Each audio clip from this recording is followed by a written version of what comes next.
Tape Deck Media. Good morning, Ramblers. Welcome back to another episode of Ruddle Me This. I am, as always, your host, Taylor Ruddle, and today I'm joined by a very good friend of mine, Gerard Dougherty. We are collectively known as the Hack Street Boys. This is the other podcast that I recorded while I was down in Dunedin for the Dunedin Fringe. The other episode was with Molly Force. I highly recommend you go and check that out if you haven't already. Gerard decided that he only wanted to do 5 tiny joys, as he wanted to give each topic the right amount of time to dedicate to. I think he also said in his words, he only loves 5 things. I don't really have any plugs to get in except for one, which is I am going to be recording my comedy special Rudzilla from 2019. I'm going to be recording it on the 4th of May 2024. This is the show that I put together in 2019, and it contains all of my material from the 3 years that I lived over in Japan. I figured it was high time that I stop using this stuff. I'm going to film it, I'm going to chuck it up online, and then I'm going to retire it forever. But in order to do that, I actually need to film the show. So that means I need to have people watching the show so that there are laughs on the track. Otherwise, it's going to be a very uncomfortable 40 minutes to an hour of me just talking into a camera. So if you'd like to come along, or you know someone who would, send them to www.taylorruddle.com/Rudzilla, and that will redirect you to the ticketing website. And as a special little deal to the podcast listeners, if you'd like to come along and support the recording, but maybe cost is a factor, send me a cheeky little DM on Facebook or Instagram, mention this podcast episode, and I'll see what I can do to sort you out. Alrighty, well, I think that's all the preamble. The only other thing to say is go follow me on TikTok, where I post clips pretty much 3 to 5 times a week, depending on how creative I'm feeling.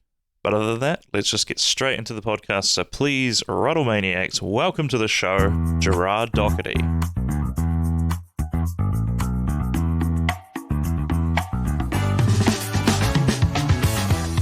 Hello, Gerard. Welcome to the podcast. Thank you for having me, Taylor.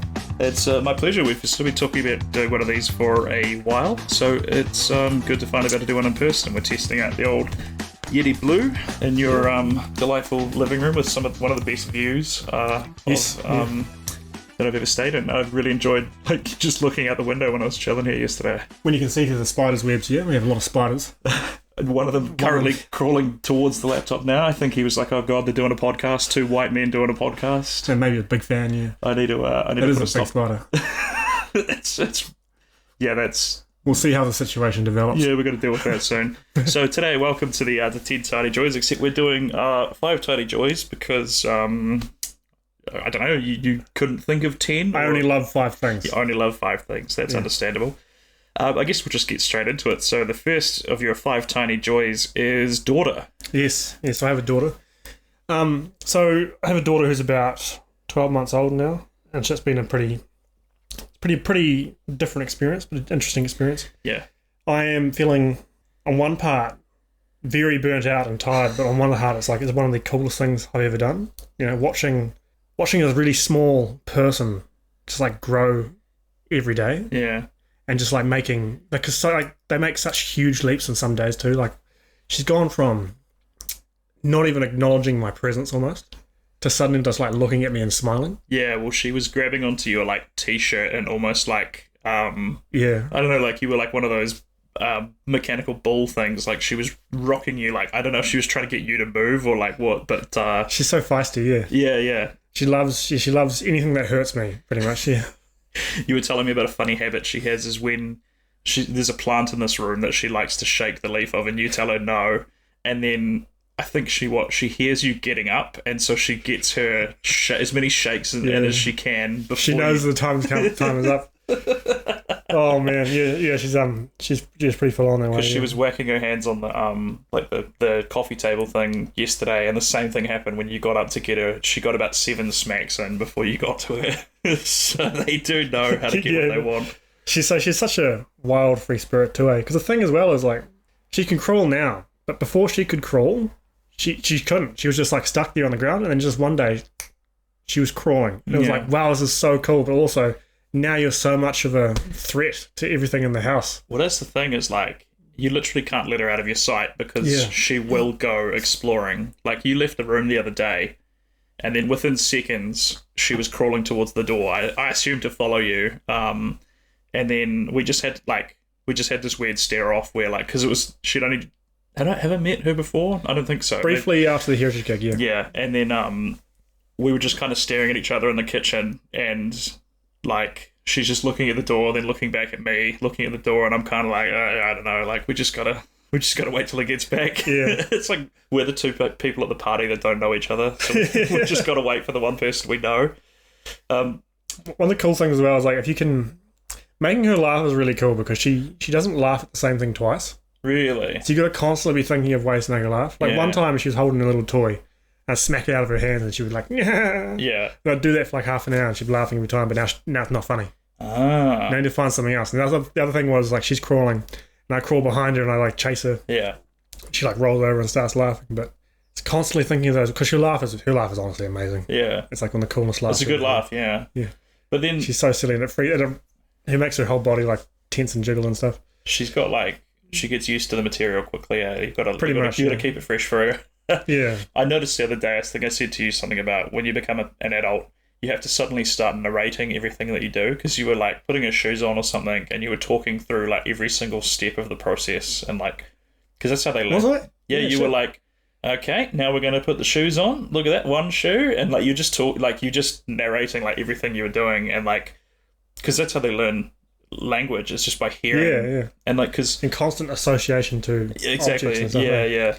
But it's like your dog Raisin is a bit like that. Like I was testing Raisin to see how many words she knows because like she's a border collie and they're pretty brainy. Yeah. I told her to go take a drink yesterday and she knew how to do that. Did she? Yeah. Because I was throwing the ball for her in the yard and she was really huffing like because apparently border collies they love just like being active so much that they'll ignore tiredness because they just want to keep playing. So yeah, she was really huffing. And I was like, Raisin, go take a drink. And she kind of looked at me and I was like, have a drink. And then she just walked over to the bowl and started drinking. So I never taught her that. She knows what drink is. So like, I think they might be really smart. Yeah. No, they're. I would love a device that you can put on like the dog's head or the baby's head just to see what they're actually thinking. That'd be great. Yeah. Because I think they're way smarter. They're just limited by what they can communicate. Well, because they are real good at getting what they want. Like collies. Just animals and children and babies because babies don't have language so they can just like they have like cry and then like they can sort of vaguely reach for things but they because like what did you tell you kind of knew what your daughter wanted yesterday when she kept throwing her bottle on the ground and I was like is she full and you're like no she's just being defiant and so she doesn't want to eat at the moment she wants to play. But then if I put her to bed hungry, she's going to want to eat. So it's like you need to chill and have some sit and cheer time for a bit. Yeah. You put it in her lap a few times, and did she eventually finish it? I can't remember. No, but she went down. So yeah, I didn't realize how often babies are eating. Like, because how many times a day do you have to feed her? Don't really know to be honest, because like you're running on autopilot a bit. Right. You're just responding to their impulses. But she should drink about. She drinks at least a litre of milk. Of her milk thing, and then she has as many snacks as she can have. Really, can she eat food? Yeah, she eats most things I can eat. Yeah, but just ease on the spices. Really. Yeah, and like hard things because she hasn't got a lot of teeth. Yeah, that's right. I think. But she like nums of bananas and stuff. Oh, okay. One banana for her mouth, one piece of banana for the ground. Yeah, that sort of stuff. That's children. Eh? The dogs love it. They come in afterwards and they go just vacuum it up. Did when. Like before you had a daughter, did you have much of an opinion on like parenting? Were you that keen, or like what was your kind of? Have you changed? I guess since you've had your daughter, is what I'm thinking. Yeah, like I had no experience at all. Yeah, I had no idea what kids were like. Yeah, so it's every day has been like as furthest I've ever gone. Yeah, so it's been like sometimes you just like there's like I've been generally pretty good. I've been pretty intuitive, pretty aware. Yeah, but then sometimes it would be. Oh, she's doing this new thing I don't really understand. Yeah. And there's like lag time, and I make a lot of mistakes while I'm trying to figure out what she's expressing right now. Right. And that's just like the thing. Yeah. That's the game. I think... So I got to talk to like more parents who have older kids and stuff, and get their feel for what's going on and stuff. Yeah, I remember... You're not an island, you know? I remember my cousin years ago was chatting to my mother about like parenting, and my mum was like this encyclopedia of like children... information, and I was like, damn, you you really know what you're talking about when it comes to rearing children. And but I guess you kind of forget that your parents have done it before as well. And, Yeah. Have you had that moment where, because they say when you have kids of your own, you suddenly develop a lot of sympathy for your parents because you realise that they were basically probably thinking like exactly like you were when you had your kid? Because, especially since, like, one of the things that I found most challenging is my daughter is happy all the time, and I come home already tired. Yeah. And then I'm just, like, doing this backload of work to sort of help keep her alive and stuff. And, like, she'll get me up at, like, sometimes 3 times a night. She wakes up so early. And she's just so happy. Yeah. And I'm just like, hey, man, I'm so tired. Can you please go to sleep? Yeah. But she's like, hey, Dad's in the room. And I'm like, yeah. Go to sleep. Yeah.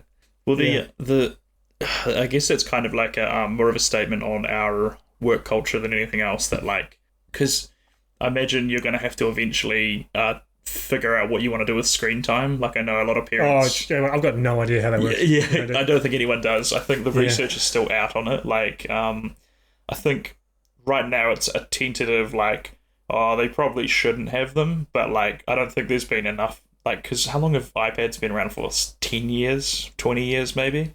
How long have they been affordable enough to give to kids? Yeah, exactly. True, yeah.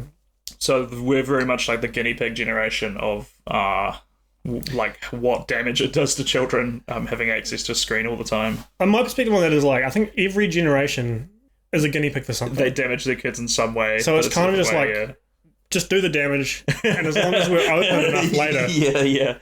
As long as we're open enough later, we can fix it. Yeah. Because, like, every generation complains about the one immediately after it. Yes, that, and then, like... you hear maybe the iPad kids are just going to be really good at, like, designing things too. Yeah, because they already have that muscle memory that I had to learn as an engineer. Yeah, how to use designs on computers and stuff. Yeah, but they're going to have that already because it's almost as native to them as writing. That's right. I've got a little cousin who is not little anymore, but when he was maybe 2 or 3, he figured out the YouTube skip ad button was in the bottom right corner. So when he'd be watching regular television, he would run up to the TV and be trying to skip the ads. And so, like you say, it's just muscle memory of them, like, they know, like, the pinch and the swipe and all the gestures and stuff like that, right? I had one more thing I was going to say about you were saying each generation damages their own kids in a different way. Like, because we don't have the foresight. No. To do something. All we can do is fix hindsight. Yeah, and, like, it's all, I think as well as us seeing a thing that was about, like, I think microplastics now are like the I don't know, the radioactive energy or something of, like, the previous generation. True. But like, I don't know what is microplastics? Do you know at all? Yeah, so you know how you wash your clothes and stuff. Yeah. One source of it is, so your clothes will be made of, like, cotton, and they'll have, like, sometimes polyesters and stuff. Right. Like a polar fleece hoodie like you got over there will have, like, the spun lining of fine plastic fibres that retain the heat. When you wash those, bits of the plastic go off. They go down the drain, and then they just accumulate in the sea. And that's one source of microplastics. But also, lots of large, like, litter will go in the sea and churn up and break down into smaller pieces. And that the term microplastic is just a small plastic. Yeah. And they'll be there. So, as you said, like, microplastics are prevalent in all fish. Yeah. Because primarily microplastics is an ocean problem. Yeah. Yeah, so it's everywhere, dude. It's like you know how Teflon? No living being exists without Teflon on it. Oh, because of the product that because what was Teflon? It was like a non-stick metal or something, right? It's like this long chain plastic polymer, I think. Yeah. I'm not a chemical engineer. Yeah. And it's, like, really, really tough and really resistant to breaking down. Yeah. And if it gets in your body can't really do anything with it. Oh. So it just sits there. So hopefully slowly moves out. Every single living thing has Teflon inside of it. Teflon is everywhere. How does it get in us? Is it just because of we've been making products with it and it? Yeah. Oh. So there's a good movie with Mark Ruffalo in it about I think it was DuPont. They were doing experiments on Teflon to try and make coatings for pans and stuff. Yeah. And they did a lot of waste. They had a lot of waste left over. They just dumped into, like, the water table on the farm. Oh, jeez. And but also, if you scratch your pan, you're ingesting Teflon. Right. If it's just ending up in litter, it's going to end up in the ocean or in the ground somewhere. And if it's indestructible, how do you destruct it, right? Yeah, exactly. Wow, that's heavy, man. The problem with the big problem with plastics is plastics are a really fantastic long life product. But we use them for short term. Exactly. We use them for these very disposable means. Single use plastic containers and stuff. Yeah. So plastic's great on cars because cars have like a 20-year lifespan plus, hopefully. Yeah. But you buy a sandwich from the store, there's a plastic wrapper in it. Plastic, yeah. That has a 1 week use. Yeah. You know? Man, that's scary, isn't it? Let's try and move along from the My 1.5 tiny joy is microplastics. Is microplastics. Okay, we're going to talk more about microplastics then. But I guess what we're talking about is like each generation has their thing that's that they're being screwed up by. And yeah, like you say, like we can only you can't like preemptively plan for stuff you don't even know is a thing. Like you have to be open to fixing the damage you might cause. Like the stuff that the next generation will be screwing their kids up with probably doesn't exist yet. Like it'll probably be something to do with AI or Apple Vision, whatever the fuck that is. Yeah, that sort of thing. So, but I don't know. Just watching with your daughter, I think you're doing a pretty good job of like being a present parent, which I think is a thing that like cheers. Because I feel like this was our generation's thing because we listened to a lot of punk music and stuff, and so a lot of that, the themes of that were like suburban kids that felt like their parents weren't emotionally like present. I even have a line about it in my joke, a joke about lying to a cashier, that the cashier was giving me parenting advice for a non-existent child, and he said like the only thing that you should spend with them is like time, like money and whatever it is, and so like the whole screens kind of comes back into that as well, because like I think because children are just relentless. Like they don't ever I guess she doesn't even have a concept that you're tired or anything. It's just dad's here and we're going to party. And yeah, if I put her on top of me, she's like, we're going to town. Yeah. I'm going to pull your nose. I'm gonna stick my hand in, she sticks her hand in her mouth and then she immediately puts it in my mouth. And like, you just make me sick. Yeah. She just give me a daycare disease. Coughing in your face straight away. Yeah. But like, I don't know. Like, I think from what I've seen, like you're very present and you're very like tactile with her. So I think you're that's not going to be the thing that you screw her up with. we don't know what that is yet. But no. like, she's definitely learning swearing from me. But yeah. Wow, we'll curtail that before she gets exactly. to it. We're watching UFC with her in the room yesterday. She didn't seem to mind that. No. But I think they don't really take in at that age. They don't really take in like what's on the screen. I think it's just the screen. But that kind of segues nicely into your second tiny joy, which is Strongman. Yeah, so we're both fans of Strongman. Big fan, yeah. Because so why you sort of have you followed on to being a fan of Strongman just from the pro wrestling thing? So there is a bit of overlap with that, but the thing that got me into it was actually the beef between Eddie Hall and Thor Bjornsson. Oh, okay. Because I forget exactly when I discovered bits and pieces, but I discovered that Thor. Well, I guess I discovered Thor from Game of Thrones because he was the Mountain in Game of Thrones. Yeah. So then I looked up like what he does, like because it seems so abstract. Like how do you make money being strong? Like do you know what I mean? Like, it seems hard to. But then so like he has a YouTube channel and Eddie Hall has a YouTube channel, and what I thought was cool about it was this felt like when you follow the UFC, you would have to watch all the press leading up to the fight, but it would all be done through the UFC. And like for me, what was so fascinating is like both of them were releasing like a video every day, and it was literally like their point of view of the like what they did each day, and then they had like the presser and stuff like that. And to me, that was kind of like that felt like the future of like fight promoting is like they get to put out what they want to put out without having to go through like a journalist or another media thing who can censor it and stuff like that. So that really captivated me, and then you learn like why do these guys hate each other so much? And it was over the 2017 Strongman competition where Thor feels like he should have won because he lost a couple of reps from like a standing shoulder press or something because he was like allegedly double dipping, and the beef just kind of feasted from there. And ended up with them boxing. Yeah, it was crazy. They ended up like taking the beef outside of Strongman. Yeah. Training for a whole year to do boxing. They went to like the UAE and had a boxing match there. Yeah. But what I loved so much about that fight was they had no undercard, they had no faff. It was literally just like the stream started. I'm pretty sure it was a free stream as well. I remember just watching it on YouTube or something. Yeah. And that was a terrifying boxing match too, because both those guys are like 180 kilos. Big horses, yeah. But like, I loved it. And then as soon as the fight ended, it was just like, all right, we're all just going to go home again. And it was on at like 1 a.m. or something. It was amazing. You just got to watch the fight, and then it was done with. So, but then when I was watching the footage of like that 2017 Strongman, I just thought like, this is real cool. Like, I like watching this. But how did you kind of get into it? So I've been gymming, like weightlifting for about probably close to like 15 years now that I'm an old man. And like for a while I was doing just like, the powerlifting sort of 3, bench press, squat, deadlift, and then just like a few accessory bodybuilding stuff. Yeah. But that sort of got like really boring. Got pretty repetitive. And I was kind of like looking for a way to mix things up, and I discovered this guy who has like an Instagram channel called Atlas Power Shrugged. Oh yeah, I know him. And he during COVID, he stopped being able to go to the gym, so he stopped being able to have access to all his equipment. So all he had was a barbell. And he just stumbled across all these like strongman exercises. Yeah. And basically you can use the ground, which you always have access to. Yeah. Touch wood. And a barbell. Until they figure out how to legislate that. We're going to get 30 steps a day. And he figured out how to do like all these really cool old man exercises from like before the war and stuff. Yeah. Because he goes into these sort of like mini documentaries on all these old time strongmen who like before World War II were like yoked as fuck, strong as shit, and they only worked out with just the barbell. Yeah. And some of those exercises are really cool because they all become these like massive compound movements where you have to use your whole body at once. And then you do shit like you'll pick a barbell off the ground, swing it overhead, and then just take it for a walk while your hands underneath it.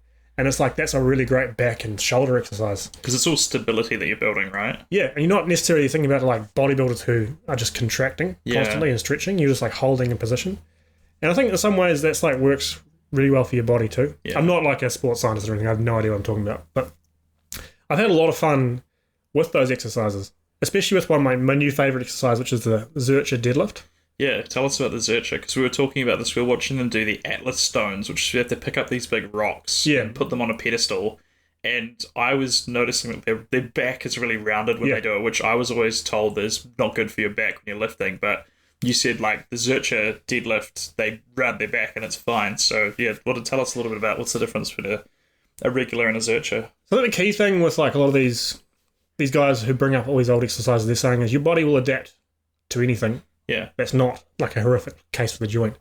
As long as you progress it slowly and from a reasonable weight, like you can't just walk up and just do your deadlift max in a Zercher position. Yeah. But effectively, there has been that sort of mantra that you can't lift with a round back. But if you look at all the strongmen since ever, even when they do the conventional deadlift, they're doing it with a round back because they're just too fucking big. But it's all about what you train. Yeah. So you can't go from having a straight back to doing a round back. Yeah. But if you progressively take the round back from like 0 kilos up to whatever you work at, you can. So is it like when your back is rounded, all the muscles are extended? They're in a slightly more extended position, yeah. And is that the reason that people can't typically lift like from 0 to their max? Is because like if that's as far as their muscles go, you're more likely to tear them if they're fully extended and you're not used to putting the weight on them. That's kind of why you tear it. Yeah. But also the Zercher looks like it's a back exercise too. But because just to describe it for the listeners, a regular deadlift is like you have your feet wide and you sort of bend down and your hips come down and you pick up the barbell and you essentially just with your closed in your hands, you pick up with your hands. Yeah, you essentially just lock your hip. You just try to stand up straight and lock your hips out, and that's kind of a deadlift. But a Zercher is like, imagine the way you would carry like a sack of flour with your hands, kind of like you would be kind of hunched over carrying it, and you just have the barbell in the crooks of your elbows. Is that Zercher? Yeah. And so the range of motion is way bigger. That's one of the reasons I like it, is because it's the biggest range of motion of any non-jerked lift. Yeah, because if you do a deadlift, the bar is sitting about your knee height when you're thing, but a Zercher, it's at your waist when you... Zercher's chest level. Oh, you pick it up to your chest completely, right? Or, okay, right.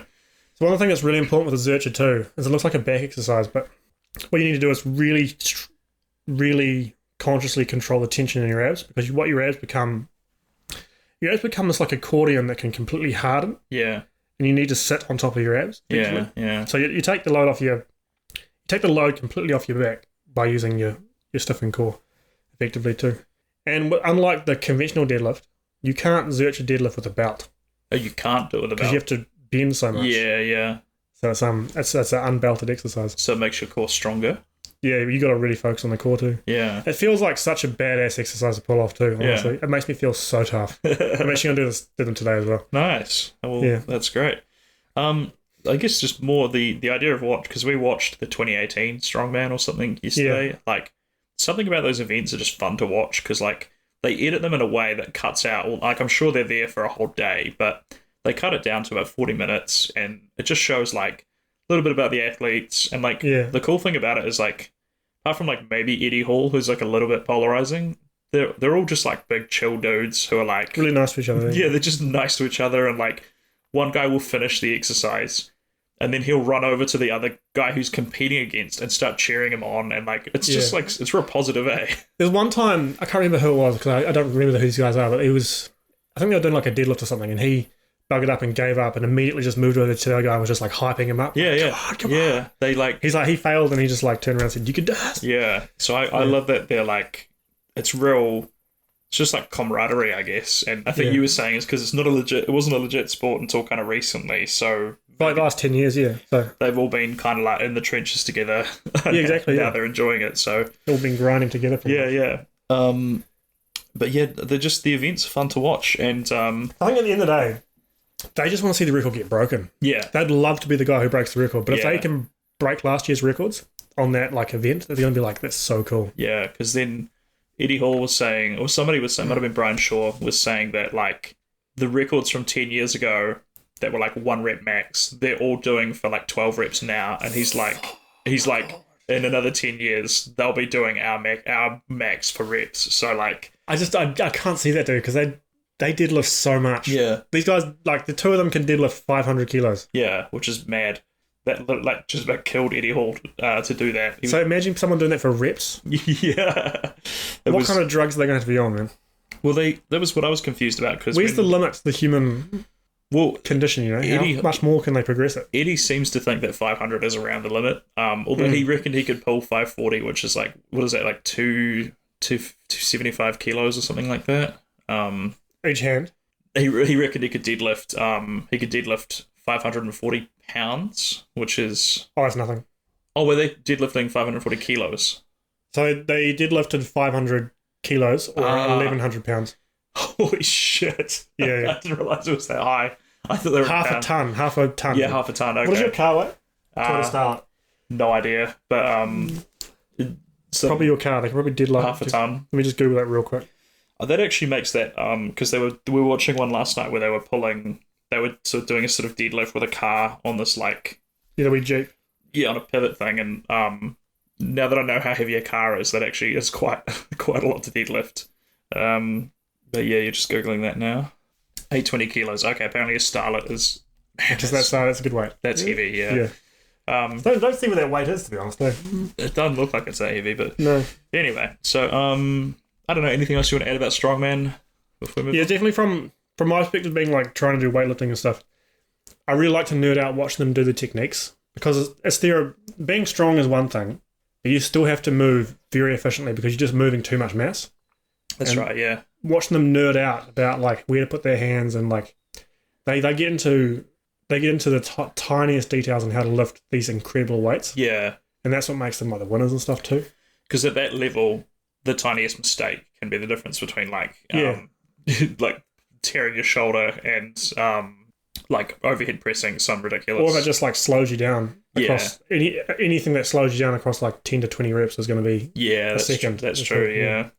I was thinking about it before. Like, I love that idea of the carnival strongman, like the guy who would back in the day, like you look at most of them and they just look like your average sort of fit guy now.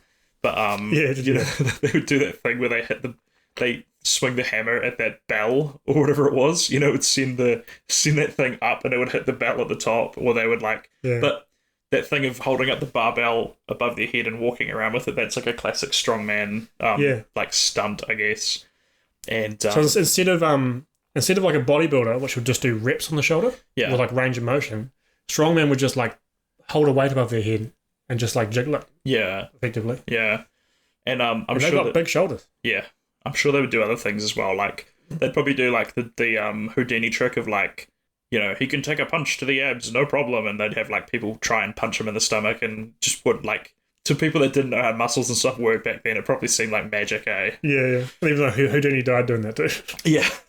Well, He was caught off guard though, yeah. Yeah. No time Yeah, to the test. guy didn't give him time to... He just walloped him in the stomach and then burst his appendix or something. Oh, eh? yeah, rough. Yeah, no, that's... don't try this at home, kids.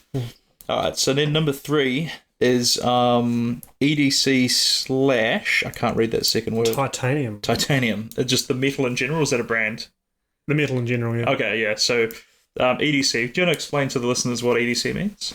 So EDC is like everyday carry. It's like a collection of items you carry every day that you find useful, effectively. Yeah. And a lot of junk that you end up accruing because you like cool things. But like, so we all have everyday carries.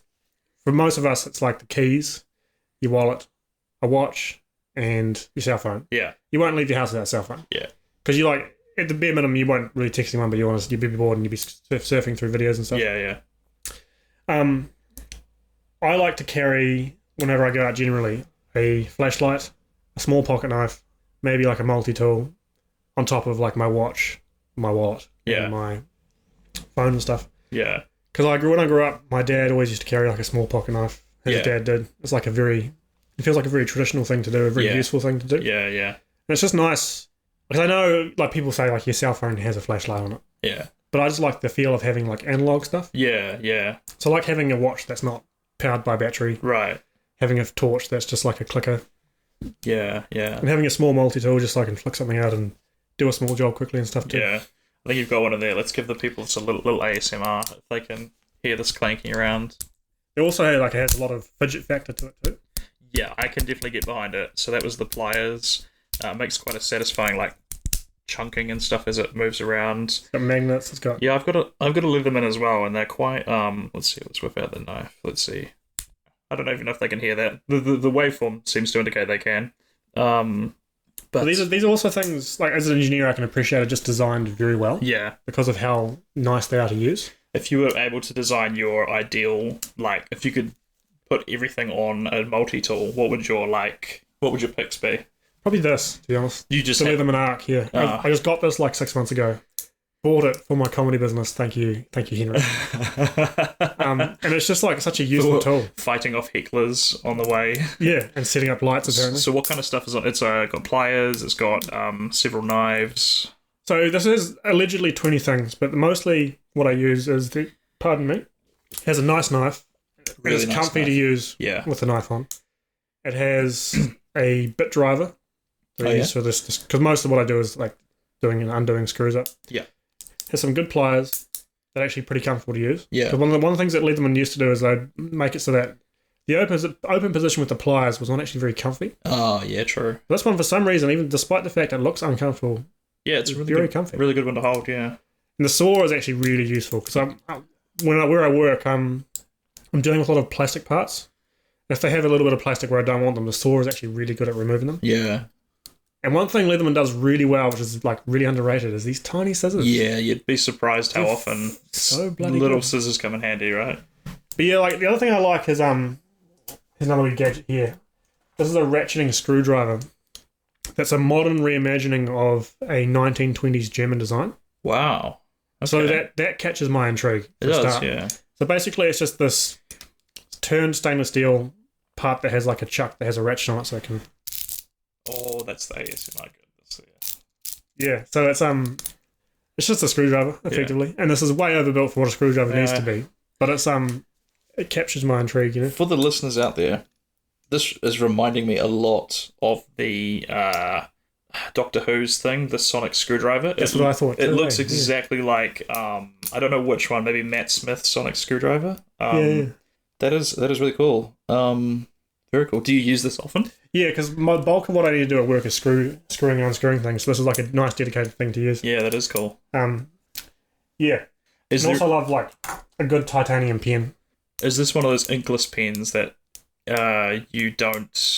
It's just got like a nub. It doesn't use ink. No, I use it. So this is one of the reasons I bought a titanium pen, because titanium pen is kind of ridiculous. Yeah, it's way more expensive than normal pen. May I expect? But if you think about plastics, it's got like a bolt action. Yeah, like it's a M14 rifle. Let's see if we can get an ASM on that. Oh yeah, that's nice. So I've been with me as long as I've been doing comedy 4 years. So if I lose it, I'll be really sad. Yeah, that'd be devastating. But one of the reasons I bought a metal pen for a start is It's even got the atomic, like the periodic table symbol for titanium. That's really cool. Pens are made typically from plastic. And when you're done with them, they go in the bin and they're waste. Microplastics. So good callback. Yeah, exactly. Like a titanium pen. That'll last forever. Well, the body will last forever. And it's designed so that it can accept literally any type of ink refill. Oh. Because it has a special self-adjusting mechanism on the inside. Right. So as long as you can get access to like a paper plus, you can refill it. So that's one of the reasons why I think it's pretty cool. It probably doesn't half justify it because titanium is a very difficult material to machine. Right. But I still think it's cool. So there's kind of a thing. I've had this at every gig I've done. Yeah. Apart from the one where I kind of lost it last week. But yeah, this is like, so I've fidgeted with this heaps. I'm like, this used to be like flame anodized, but I've fiddled with it so much I've just like worn the anodizing off. But there's this is my favourite, man. I guess it's like a theme here of like you say, you prefer the stuff that's gonna last compared to like fast, like the plastics that you throw out once, and like I guess it's a big investment of like money up front, but like if the pen has lasted you 4 years, 4 years, like it'll last forever.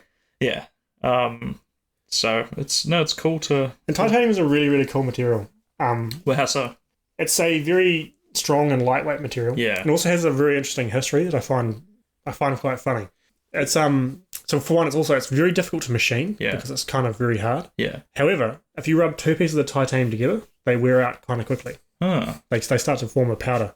It's there's also a really funny story about the CIA and the Soviet Union. Yeah.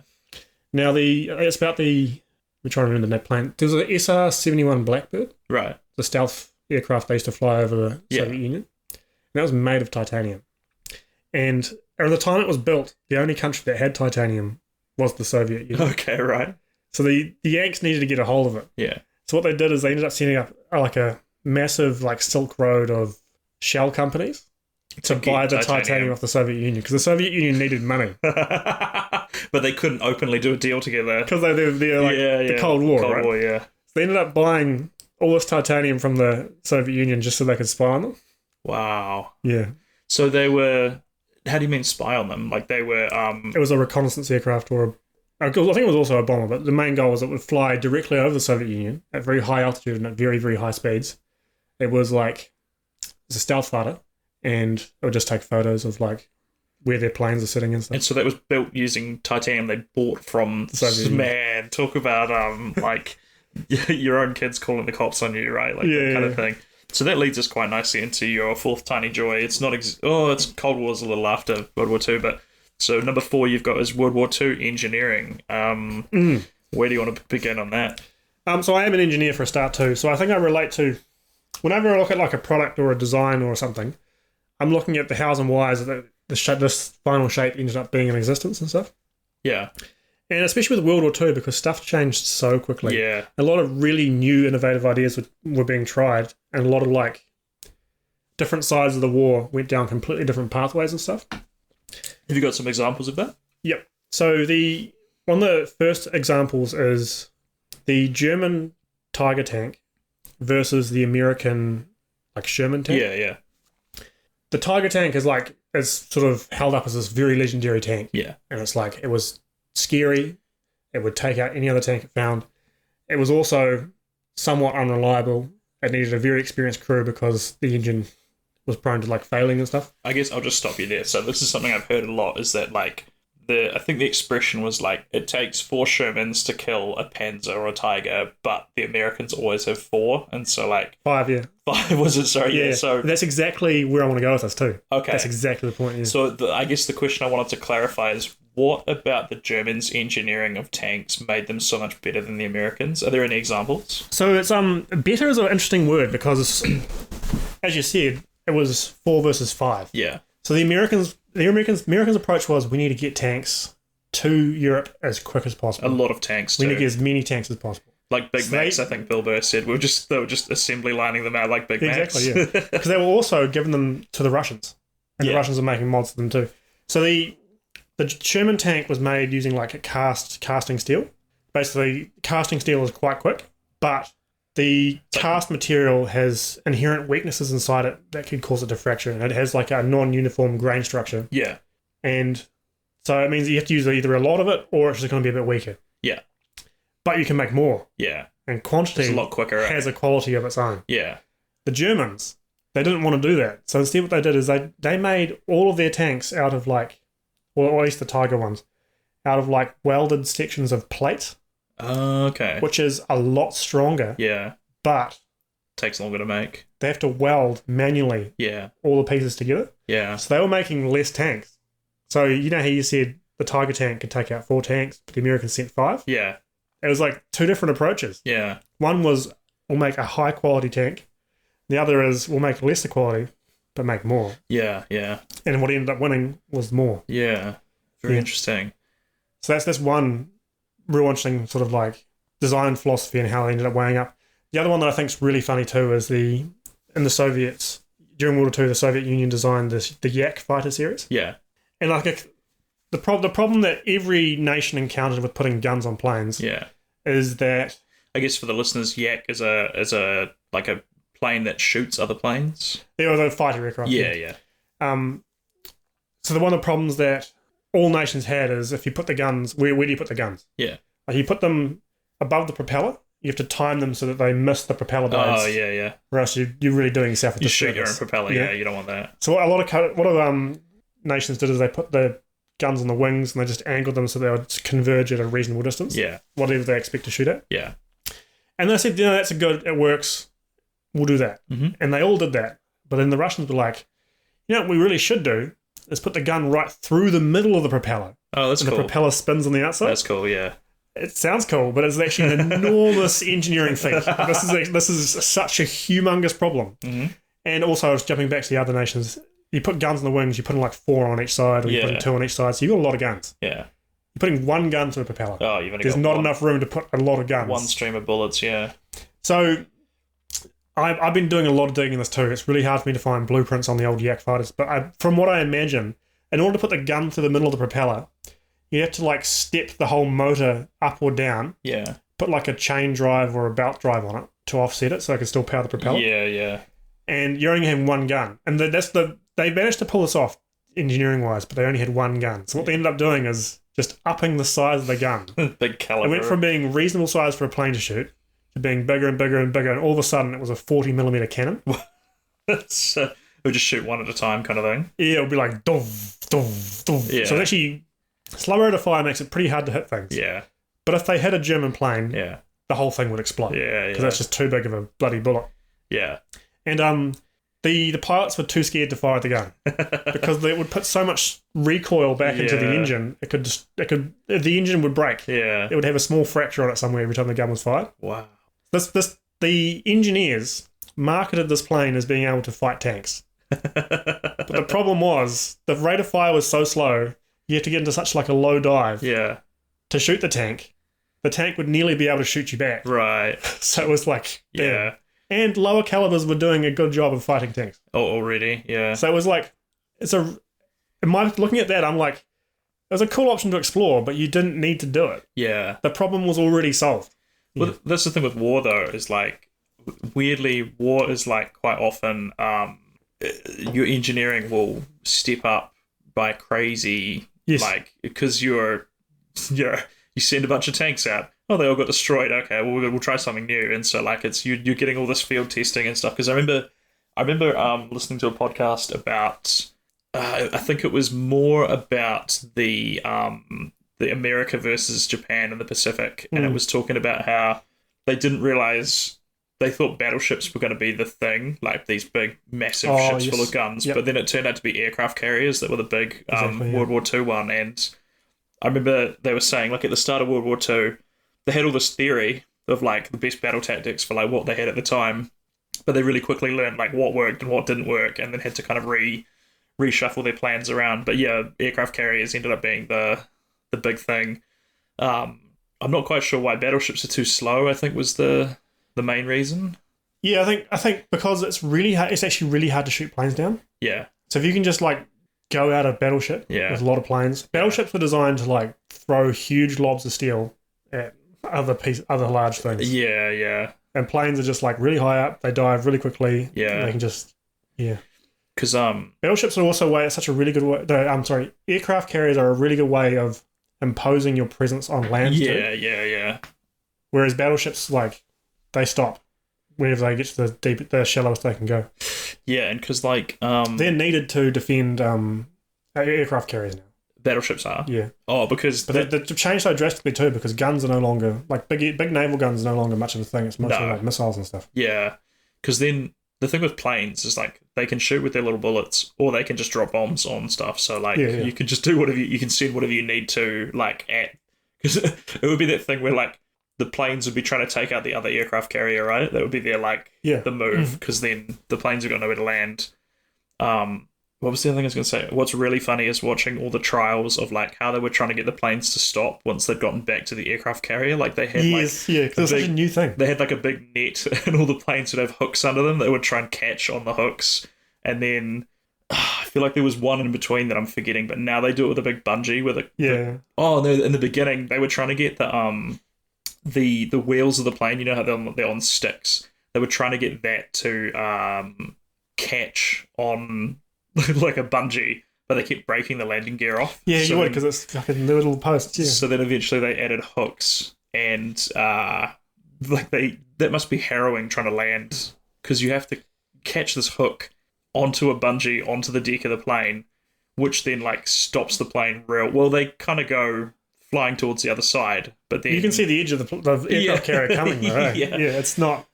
A lot of stones. Yeah, no kidding, eh?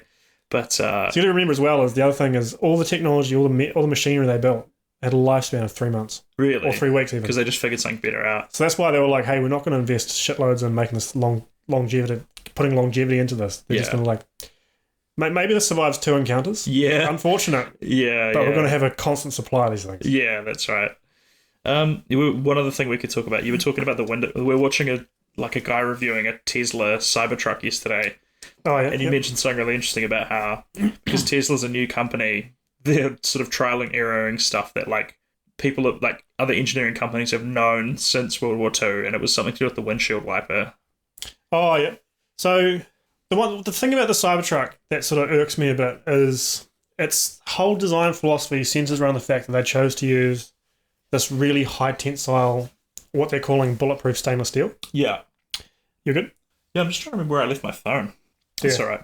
That's on the floor. Jeez, my leg was covering it.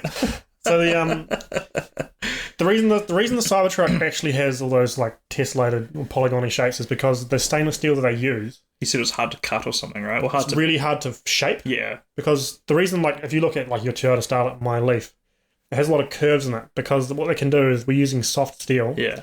And we can push that steel and it will accept a form. Yeah. But this stainless steel, it will push back really hard. Yeah. And it may even break before it takes the new form. Yeah. So all they can really do on the Cybertruck is hit it with a blade and fold it like a paper airplane. Ah, yeah. And that decision they made at the start informed the entire design. The whole look of the thing, yeah. And the fact that it has this bulletproof stainless steel has affected the whole shape. Do they claim it's bulletproof? I don't know. I think it's a marketing term. That's such an American thing. Like, I doubt it is, because who needs their truck to be bulletproof? I mean, it's kind of like good if you get dents and stuff. Yeah, I guess that's true. But we also use this when we were doing trailer manufacturing in New Zealand. We use this type of steel that's easy to form and also very tough too. So could have just used that. Yeah. So the windscreen becomes flat, and the windscreen becoming flat, and large because it's on this massive angle, means that the windscreen wiper has to be huge, and one windscreen wiper being huge still only covers a good 60% of the windscreen. Yeah, it didn't look like it was getting much of it, eh? Yeah, and like it's just. So what was the World War II thing that used the single windscreen wiper? Was it a plane or something?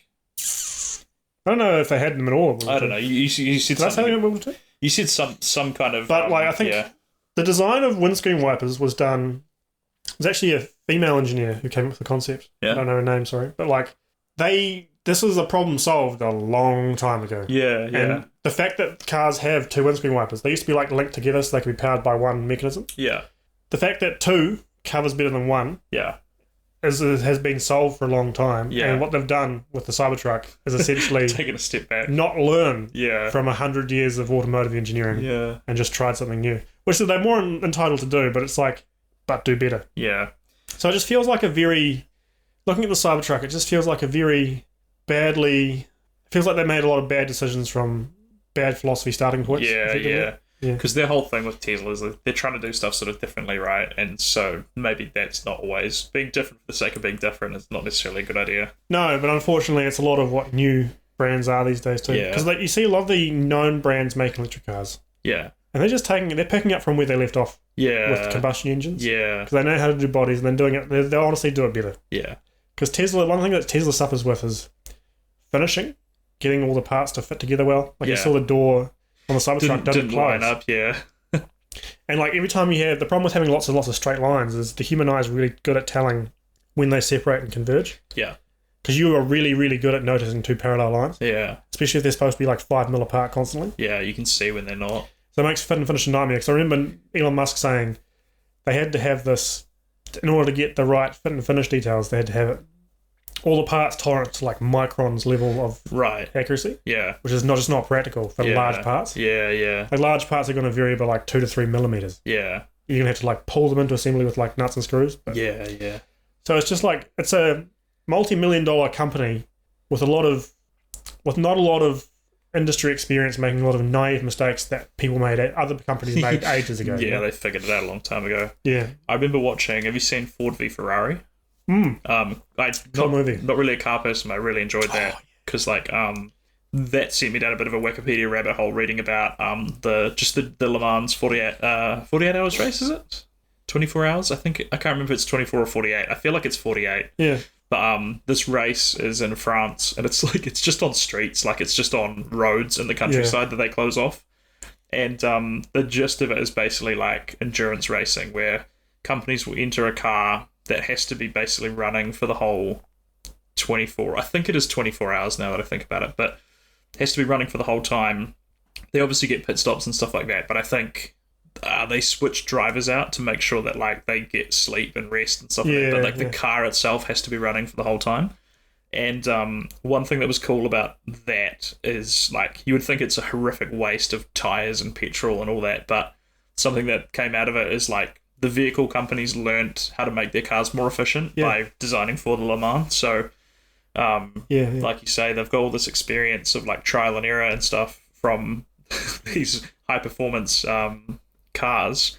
And so it'd be interesting to see where Tesla is in like another 10 years or something and see if they've learned from it and everything. Yeah. So we're coming up on just about an hour now. We've got one left, which is metal, and I'm guessing that is in the music sense, not the yes, we've already covered the titanium. We've already covered the type of material. Yeah. So tell us about metal a little bit. Yeah, so I listen to a lot of metal. I'm a guitarist, and my favorite type of metal is probably progressive metal, which is this very vague name for a genre of metal I guess no one listens to. So many bands span like kind of, they're like sort of fringe on like so many genres, so it's hard to categorize, but yeah, progressive metal.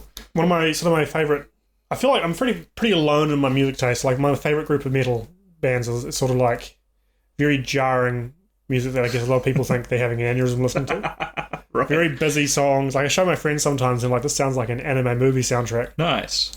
There was a Protest the Hero, which is this Canadian, they used to be a math core band. Yeah. There was this thing in metal for a while when I was in high school where it was just all these genres popping out of nowhere. Yeah. And I think metal sat down, it's a bit more mature now, and it's decided, no, a lot of these genres don't actually exist. We're just going to call it progressive. We're just going to like absorb them into progressive metal kind of thing. And I guess the concept of progressive metal is constantly changing. Yeah. Progressing. Innovative, weird things. Yeah. And it's just this evolving music type. Like my favorite band, Periphery. Yeah. Their music style changes pretty drastically every album. Yeah. But it's always this core metal thing, and it kind of builds off where they left off and stuff too. You were saying that they were like sort of like an internet band, like they don't really live in the same countries or something, right? That's my favourite thing about Periphery is, so I think they're like a 5-piece. Yeah. 3 of them live in the States. One of them lives in England. One of them lives in Australia. One lives in England. Yeah. Might be getting that wrong. So They met on guitar forums or something. And they'll just send each other. This is going way back too. Yeah. So they're just uploading MP3s. Early internet days, yeah. And I'll be like, this is cool. And they'll just layer on top of each other. And then watching the documentaries that they release every time they do an album. Yeah. Oh, do they do the docos for each album? Yeah, I'm going to have to watch some of these when I get home. It is actually really cool, by the way. Yeah, I'm down for that. It starts with like the three guitarists get together. Yeah. Because they have three guitarists. Three lead guitarists. That's not including the bassist. The Yeah. bassist actually left the band. Yeah. So one of the three guitarists like does the bass now. Nice. They get together in one of their apartments and they just like play video games, eat pizza, Yeah. and they'll just like sit behind their massive like audio setups. Like, Yeah. you'll know about this too. Like Yeah. they have monitors, they have an iMac, they have a keyboard. Yeah. And they just have like a line in for the guitars and they just shred and they just like write songs and stuff. And then they send it to like their drummer who he'll be in England somewhere. Yeah. And he might go to the special barn so he can play. Yeah. It inspires him and he'll listen to the tracks and be like, okay. And just like riff it. He'll add his layer. Yeah. Then they'll go and they'll send the song to the singer. And the singer will go add it on his own. Like literally, he's just like listen to the beat and he's like, no, no, no, no, no, no. I'll add a no here and stuff. It's like, so it's not like these guys just don't like smoke weed, drink a few beers, and then go into the garage and just like throw some songs together because it's too technical. Yeah. Their riffs are so bloody technical. It takes the guitarist like probably weeks to just sit down and just like add and layer and record and play back and then add tweaks to and stuff. Yeah, I was shocked at how like I guess maybe people would be a little bit shocked at how the process of like recording a stand-up special, there's like a lot left on the cutting room floor, let's say, that you don't see in the special.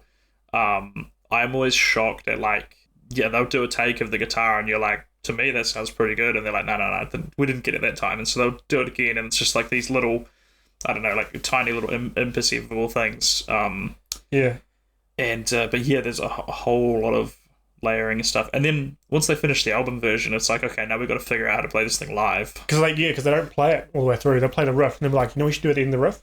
And then okay, play it up, spill it up, and they'll play the recording, and then start like recording the guitar, and he'll wait. He'll go diddle-doo. Yeah.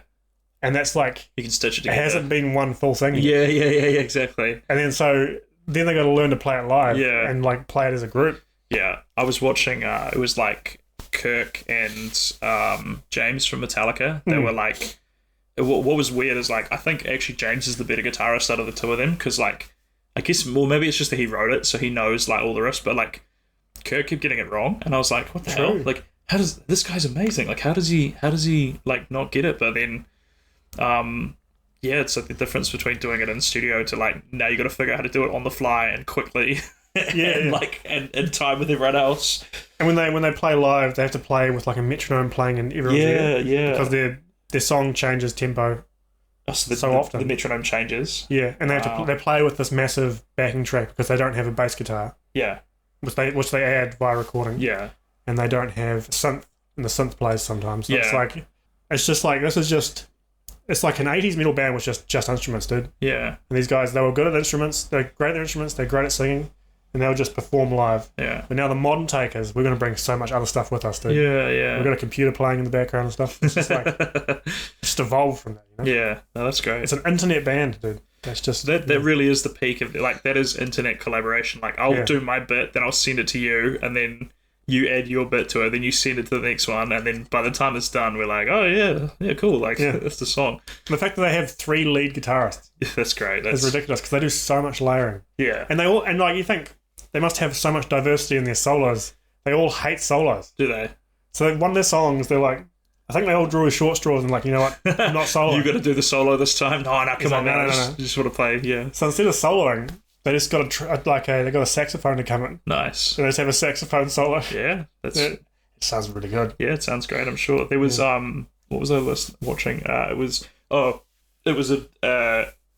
can't remember what his name is, but the guy from like Anthrax or Megadeth or something. He was playing AC/DC on like, they just released a new version of the what was it like? It wasn't Angus. I'm getting mixed up now. It was not the schoolboy uniform guy from AC/DC. It was like the dude that you hear less of. Like, he's kind of just there. The rhythm guy. And yeah, it was like talking about how like he has the best gig in the world because he just gets to like hit like a massive D chord or something like that, and then he just gets to sit there for a second while this D chord flies out to the crowd, and then he hits another one, and like, they're like, he's got the perfect setup because it's like, I'm just gonna stand over here, I'm gonna do my thing, nobody bothers me. I might walk up to the microphone and do a little backup vocals every now and then, but like for the most part, he just gets to like hit these big sweeping like notes, and so yeah, I can see why solos would be strict. Like, imagine the pressure of knowing you've got a solo coming up and you're just seeing it like in your head, like, oh no, because you've got to do it, and then you got to do this like immaculate friggin' 30 notes thing. I heard a rumor that the lead guitarist from AC/DC is like the richest dude in Australia. Really? I heard a rumor. It wouldn't surprise me. Like, they've sold a lot of records. They have, yeah. Back in black. Yeah. Good. Can't stand AC/DC, by the way. Not a fan of it. Yeah. Oh, I don't like. The reason I don't like AC/DC and Metallica is it's just like. It's overplayed.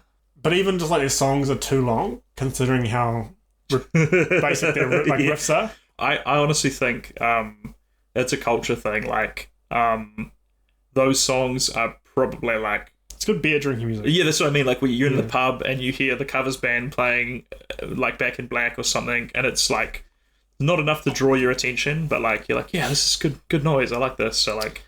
I will say that that thing Metallica did with like some symphony orchestra. Yeah, that was cool. S&M. Yeah, the Master of Puppets with the symphony in the background is like.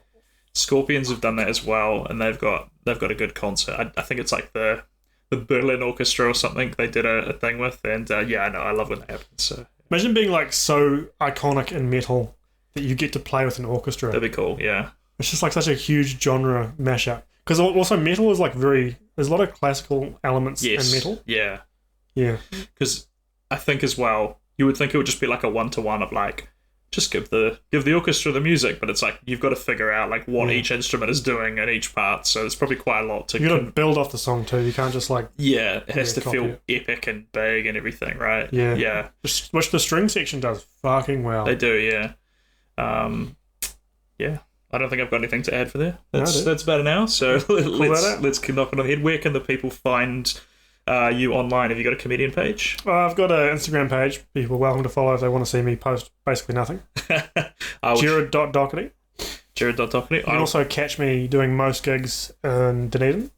Yeah, hopefully some gigs in Christchurch soon. Yes, we're... Watch this space. Do you want to give them a hint as to what it might be? Just for those people that might want to start sort of watch this space.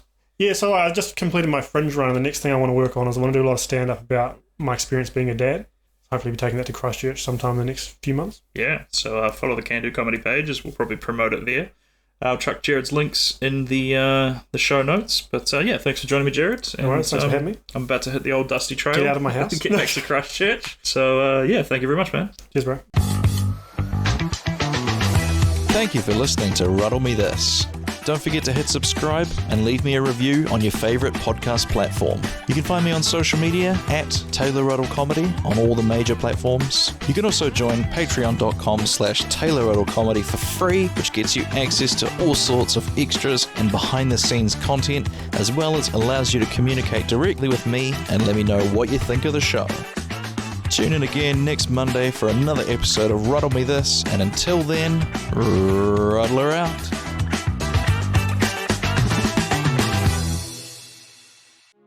This has been a Tape Deck Media production. Thank you for listening.